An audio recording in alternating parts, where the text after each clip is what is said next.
Welcome to Choice Classic Radio. Like us on Facebook, subscribe to us on YouTube, and help keep this show alive by donating at choiceclassicradio.com. For more of your favorite old-time radio shows, join us on our companion podcast, Choice Classic Radio Detectives, where we bring to you tales from the greatest detective shows the golden age of radio had to offer. And now, with 526 episodes broadcast from 1941 to 1952, we bring to you The Inner Sanctum Mystery. Good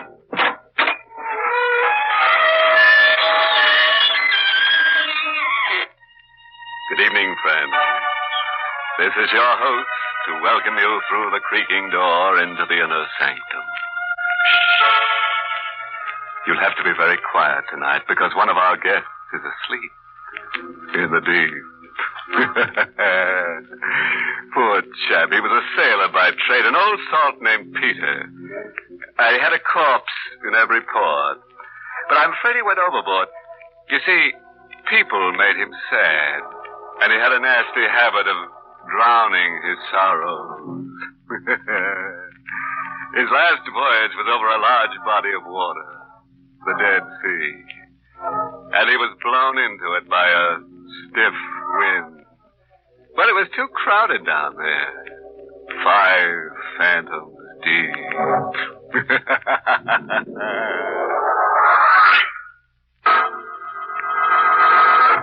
Tonight's Inner Sanctum Mystery, Cause of Death, was written by Bob Sloan and Ed Adamson, and stars Barry Kroger in the role of Ken with Santos Ortega as Al.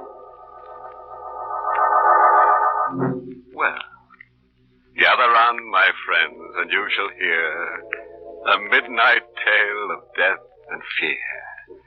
It's full of ghosts and rich in gore, and if you listen, you'll sleep no more. Now sit back in your uneasy chairs as Ken Griswold tells us his weird story.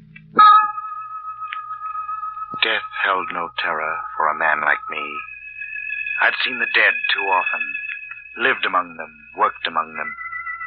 And to touch the still, cold flesh of a corpse was a routine experience.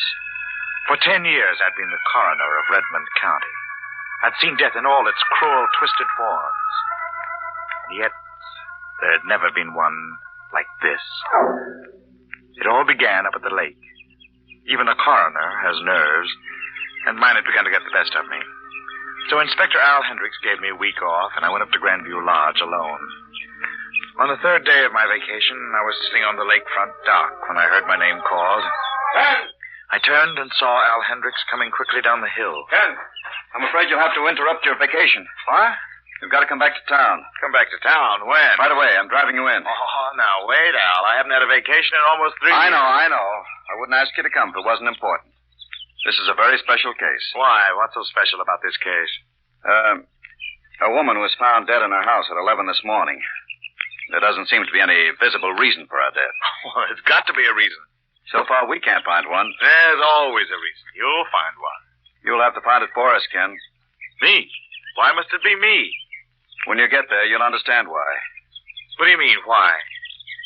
Because it's Helen. What? Yes, Ken.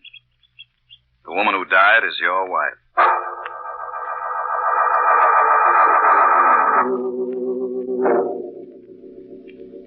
Here she is, Ken.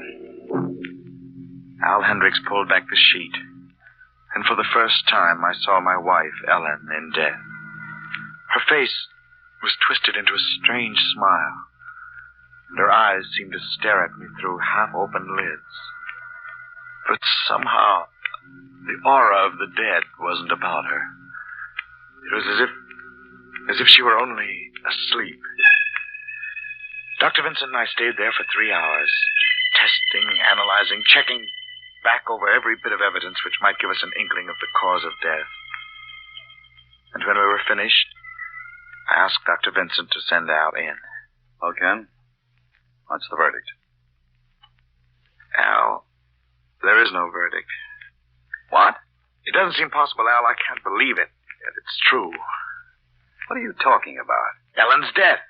There's absolutely no cause, Al. There's no reason for her to be dead. Now, wait a minute, Ken. You said yourself on the way down from the lake, if somebody dies, there's got to be a reason for it. Some cause that makes them stop living. Yes, that's what I said, but this is different. Death is death. How can this be different from any other? I don't know, but it is. You mean she just stopped living, only you can't explain it? No, that's not what I mean. I have a feeling that Ellen didn't stop living. That she didn't stop living at all.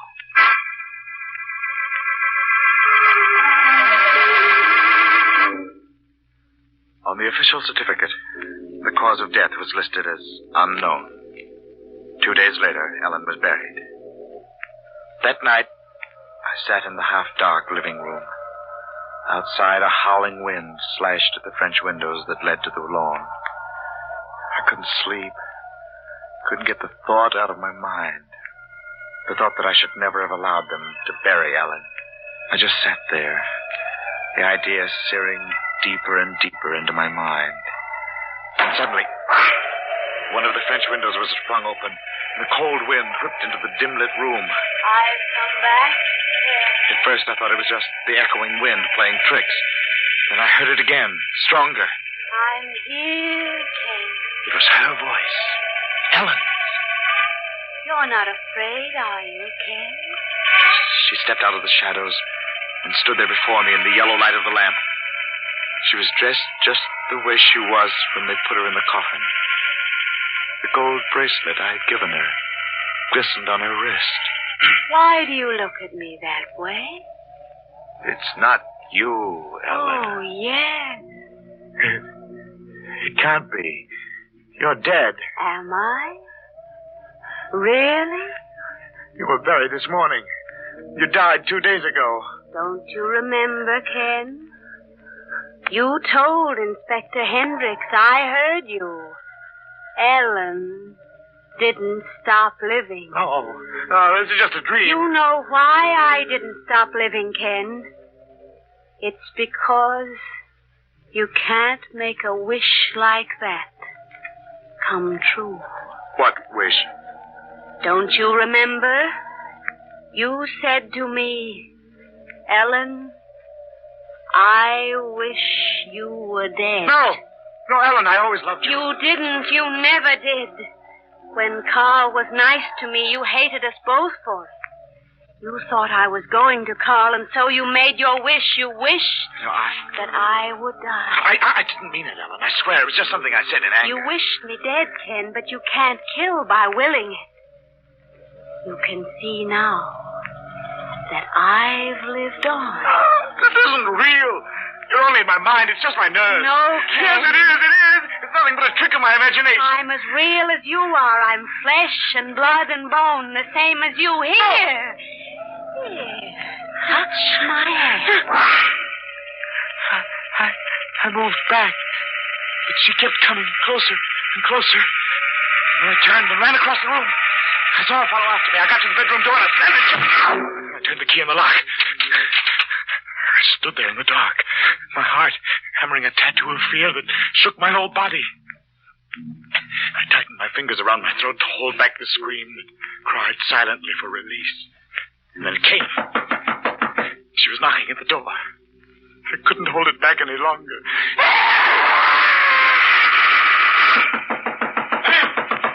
Ken, open the door. Let me in.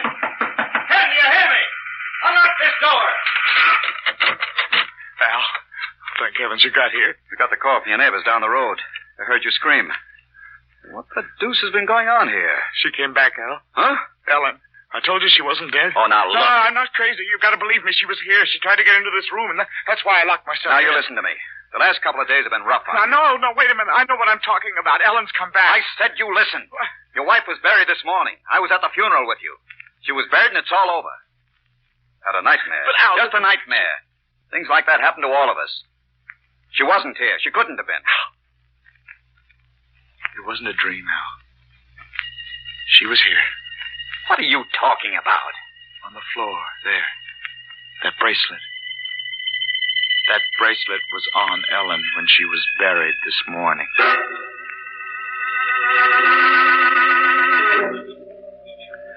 After Al left, I went out to the cemetery. The moon dropped a pearl gray blanket over her grave. I dug feverishly into the fresh earth.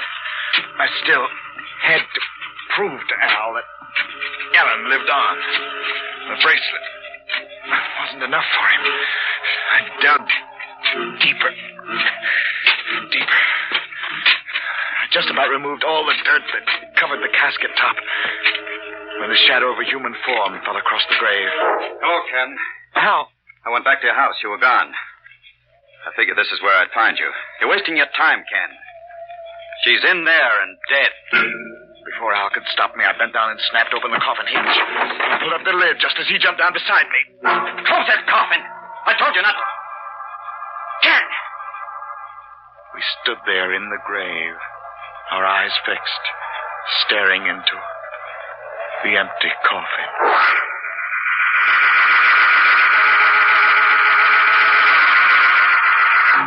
Al, you've got to listen to me. Now, Ken, do what I told you, will you? Go into your room and get some sleep. We'll talk about it in the morning. No, Al, you've got to listen to me now. I can explain everything. I know what happened to Ellen. I know why she wasn't in her coffin. Someone's playing a trick on us. The dead don't rise from their graves. But she wasn't dead. Not really dead. She was here tonight in this room. That was a dream. No, she was real. She spoke to me. She was alive. And she'll be back again tonight. I know it. I can feel her coming closer.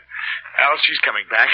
She's going to Stop it, Ken. Stop talking like that. I can't face her again. I'm afraid. Don't make me stay here. Al, please. Please, you've got to help me. All right. You can come over to my place. Al, wait, don't leave me. Now, take it easy. Just wanted to get some of your things out of this closet. Al! Look! In that closet. Ellen was in that closet.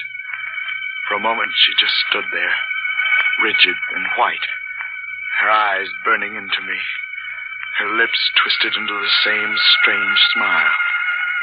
She seemed to want to come toward me, but she fell forward to the floor. She lay there, silent and motionless. This time I knew she was really dead. The knife in her back told me that Ellen would never return to me again.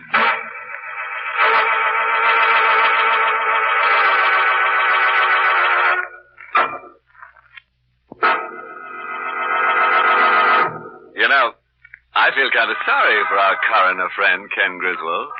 He never should have picked out that sort of job for himself. Working in a morgue is enough to make anybody slab happy. That place can really get you down.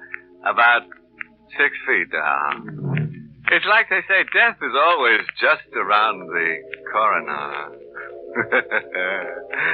Oh, yes, about Ken's wife, Ellen. Let that be a lesson to you the next time you make a wish over a vulture bone. That's the way some women are. Stubborn. You can't get rid of. Dead or alive.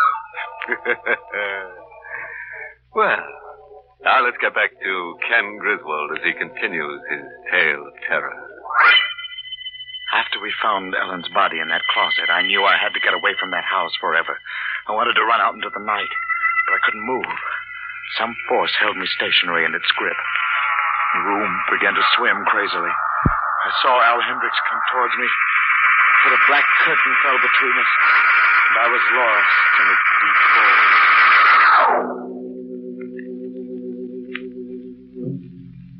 Feeling better, Al? Where am I? What is this place? County Hospital.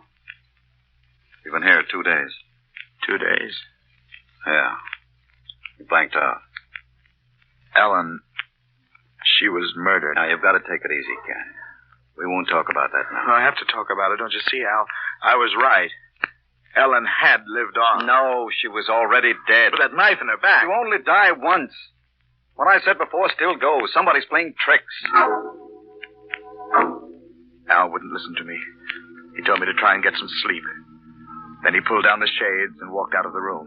A little later, the door of my room opened. In the semi-dark, I could see that it was a woman dressed in white. She stood at the foot of my bed. Good evening. Who are you? Well, I'm your nurse, sir. Here, drink this. Ellen. My name isn't Ellen. I'm just the nurse. You're Ellen. You'll come back again. Now, you mustn't excite yourself. Just No. please drink this. No. You'll sleep. No, don't. You'll feel much better after. You come to take me with you. I know what's in that glass. You can trust me. It won't hurt I won't you. die. Take it away. Take it away. Oh, no. I knocked the glass out of her hand, crashed to the floor. She just stood there looking down at me, that same twisted smile on her face. I slid out of the bed. Now, you mustn't get up, sir. You're not well. She came towards me, her hand outstretched, just like the other time. She came closer and closer. Let me help you back. No. I won't hurt you. I got to the door and opened it. I started to run down the corridor when something gripped my arm. Pulled me tight to the spot. Now, let go. Please, for heaven's sake, let go of me. Let go of me. Take it easy, Ken. Please, Take it easy. Ow. What's the matter with you? You're supposed to stay in bed. Now, let me go. I gotta get out of here. You're going back to your room. No, Al, I can't go back there. Don't make me. She's there. What? Ellen, she's come back again. Hey, now, look. You gotta believe me. She's in there waiting for me. No, Ken, it's just your nerves. I was outside the door. Oh, her voice and her face weren't the same, but I knew who she was. I could tell by that smile of hers. She's posing as my nurse. That's how she got in. But that can't be, Ken. You don't have a nurse.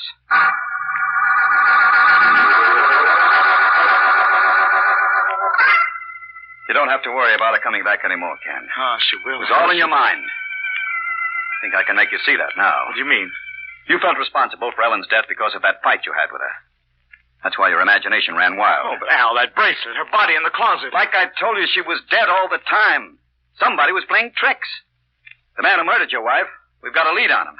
What are you talking about? What man? One of your neighbors gave us the tip. 2 o'clock in the morning on that day your wife was found dead, a man was seen leaving your house. He was tall and wore a black hat and coat. The murderer must have known that you were at Grandview Lake. But it couldn't have been murder. The autopsy would have shown that. We couldn't find any cause for Ellen's death. There's always a cause. We'll find Ellen's murderer somehow. When Al left, I thought back over everything he had told me. Someone was playing tricks. A tall man in a black hat and coat. I kept searching my mind, probing. And then the idea struck. Something Ellen had said. When Carl was nice to me, you hated us both for it. You thought I was going to Carl, so you made your wish. Carl Denson. They wouldn't allow me to leave, but I found a way of getting out of that hospital.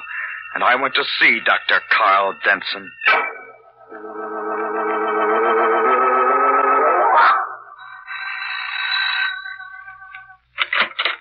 Yes, what is... Hello, Denson. Why, Ken Griswold. I want to talk to you. Yes, of course. Come in. I heard you were in the hospital. I got out of there tonight. The way you say that... Call it escape if you want to. Look, Griswold, you're not well. That's what you want them to believe, that I'm crazy. I don't know what you're talking I'm about. talking about Ellen. You killed her, Denson. What? You murdered my wife. You couldn't have her for yourself, so you killed her. You're mad. I read the report. Ellen died of causes unknown. You killed her. And now I know how you did it. You're a doctor. You'd know about things like that. There's an artery in the neck, the carotid. If you apply pressure on it the right way, the victim dies. And there's no evidence of murder. You can't bluff me, Griswold. I came out here to kill you. Then to choke the life out of you. Like this. I changed my mind. You fool. You crazy fool, get out of here. Yes, Denton, I changed my mind. You're going to die in the electric chair. I told you to get out. I'm going to prove that you killed Ellen. You can't because I didn't. A man was seen leaving the house on the morning Ellen was murdered. You were that man, Denson. You knew I was up at Grandview Lake. You waited until I was away. You forgot something, Griswold. It couldn't have been me. I'll prove it. You forget. At the same time you were up at Grandview Lake, I was there too. I went back in my mind, and I remembered that Carl Denson had been at Grandview Lake while I was there. But I knew Denson was the murderer. He was the man in the black hat and coat. He had found some way to come back to town and kill Ellen. But I had to prove it. I started out to retrace his steps on the night of the murder.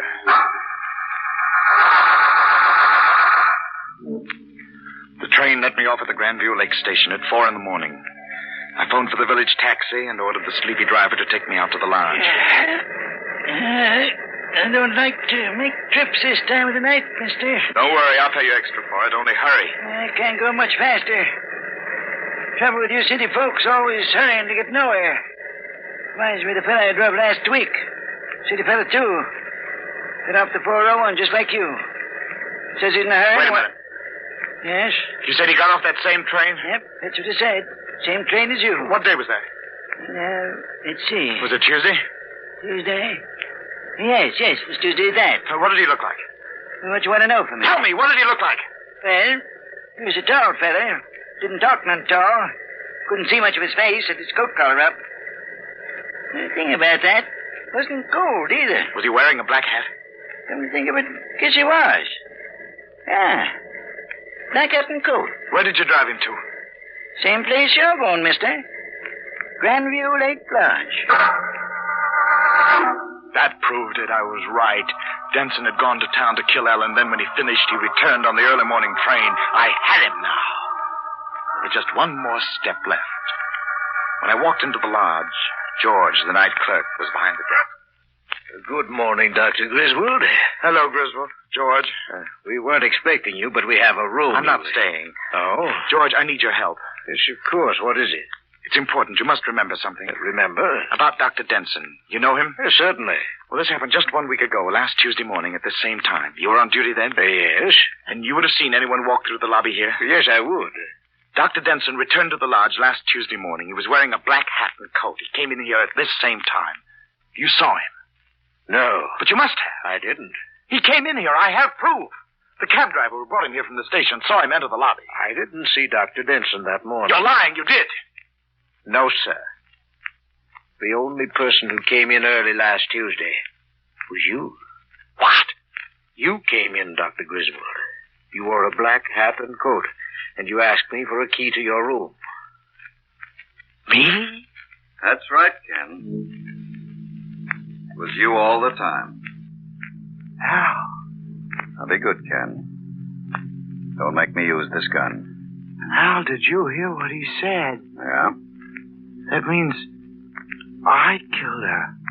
I was waiting for you, Ken. I knew you'd come. I'll let you find out for yourself. I don't remember. You're a doctor. You know about those things, split personalities and stuff like that. You just can't see it in yourself, I guess. But her body in the closet. That was you, too. I followed you out to the cemetery. You thought she was still alive. That's why you put the knife in her back. I'm no expert in those things, Ken, but that's the way it looks to me. Okay. Let's go. I couldn't go back with him, not that way. I ran across the lobby. Stop, Ken! Stop, I'll have to shoot! I got to the door, and then...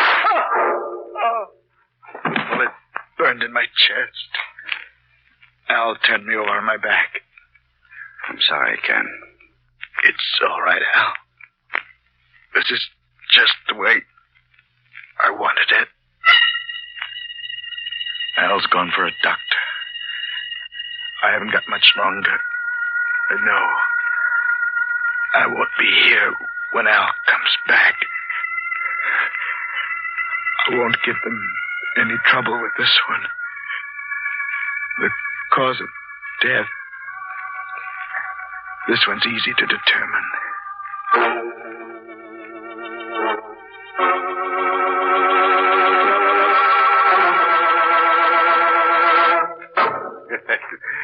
Say, no wonder that Ken Griswold was glad to die. Some wives are bad enough alive, but imagine being henpecked by a corpse. Yeah, that's the trouble with folks you meet around here. They're dead, but they just don't know enough to lie down. Oh, by the way, there's a good moral in tonight's nerve-shattering narrative. If you're thinking of doing away with your spouse, forget it.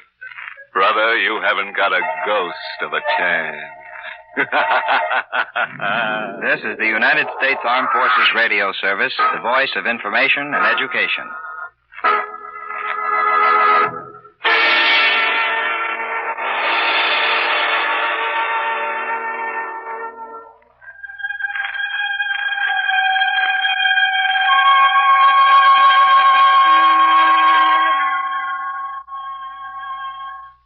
That concludes today's episode. We'd like to thank you and remind you to donate at choiceclassicradio.com. Remember, your donations make episodes like this possible.